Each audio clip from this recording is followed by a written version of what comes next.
Ito yung TWH set natin. Ito yung M3 ko. Ayan yung nakasalpak. TWH set lahat yan. Tapos naka continental belt. Air filter, washable. Yan, torque drive lang ang naiwan dito. Yan, torque drive. So yan set natin. Bell. Siya rin yan. Flyball, koso.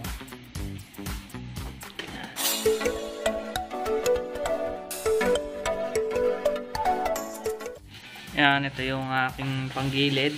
Malinis pa. Walang leak. So, papalitan ko na rin ng oil seal. Bago. Kasi bumili ako ng bago nito. Yan, ito. Mga naka-stock mo to sa akin eh. Yan, sa bolt ko pa sa may tambucho. Ito, palit ako ng crankshell ng ng side crank. Bago. Yan. Ito yung nasira na thread. Yan. I-thread na natin yan.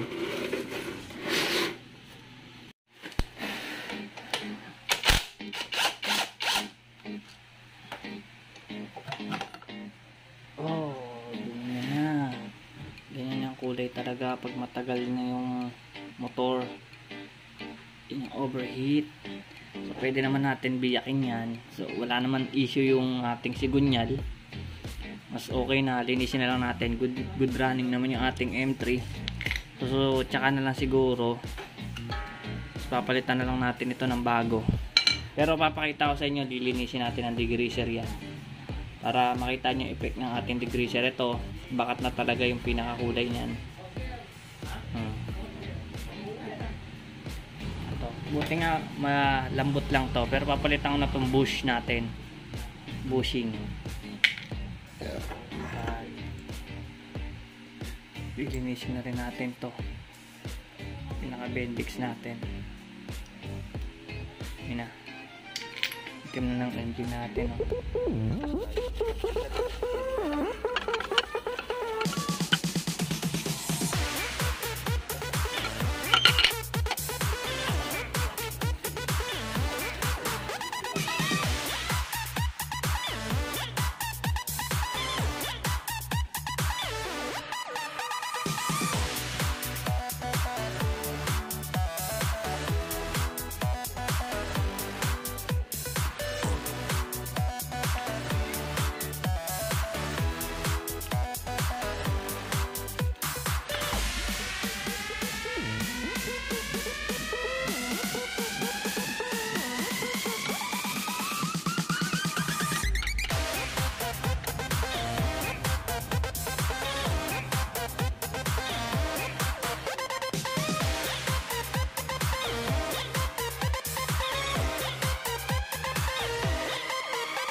So yan, ito na yung crankcase cover sa crankshell natin. Ito yung galing dito sa ating MIUI 125. Nilinis natin ang degreaser. Ito yung bago. Mas makintab pa yung tinira natin ng degreaser. Ito yung bago. So ito yung kakabit natin. Palitan natin ng bago. Kaya naman tama to. Ito lang yung mga gas-gas lang. Pinagkaiura ng backplate siguro to. Kaya palitan natin ng bago. Yan. Palit na din tayo bagong oil seal. Ito yung nilinis natin. Yan. Before and after na lang natin yan. Bendix drive. Ito yung pinion drive. Kasalpak na natin. Yan. Yung bagong bush collar. So may o-ring to sa loob.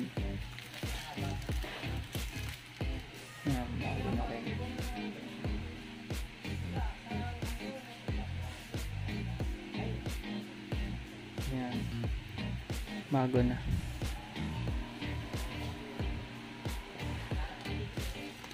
oil seal.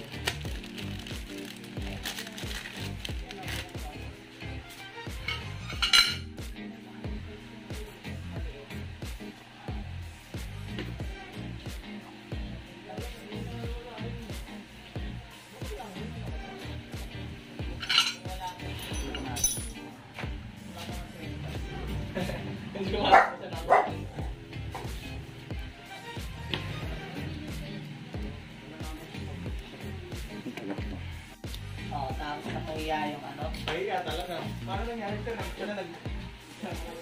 Mga ginagawa ng kata.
Yan, tapos na natin linisan yung CVT natin.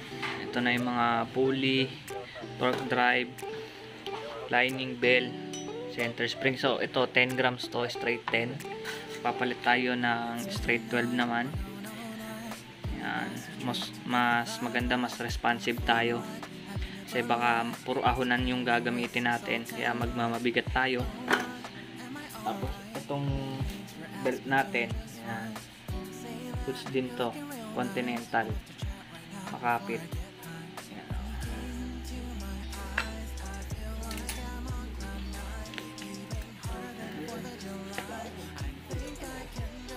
Then sa mga nagtatanong kung available lang TWH set natin, meron po tayong post niyan sa Shopee. So makaka-order po kayo niyan, bell, lining, pulley, nandun po lahat, pati panggilid natin, overall lahat meron tayong stock niyan. So nasa Shopee app na natin yan, search nyo lang po yan, then ma-avail nyo na po pati ang ating ultimate degreaser. Sa mga nagtatanong po sa tuning po ng ating CVT, kung pambiyahe naman po kayo, responsive, then pang long ride, pwede po kayo mag 10 grams dyan sa set na yan. Then ako po city drive, yan, kaya nag 12 grams po ako. Mas gusto ko responsive yung ating motor, pero mas okay talaga yung 10 grams sa set na yan, sa ating TWH set, para once kasi nag lining at bell kayo, lightweight, tapos may trimmer na din po yan, kailangan nyo po magmagaan na bola compare sa stock po natin na 12 grams. Kaya yan po ang ating isiset once na naka full set na po tayo. Depende na lang din po sa inyo kung anong grams po ilalagay nyo. So mga marks, tapos na tayo. Testing na tayo ng ating MIUI 125. Tapos na yung CVT, nalinis na natin, nakabit na natin. Pinitan natin bola.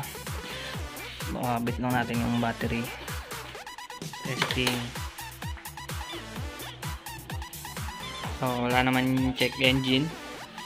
Ating MIUI.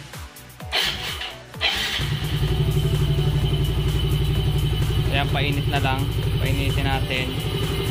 Tapos, matetest natin kung may mga leak. Kung wala naman, mas okay.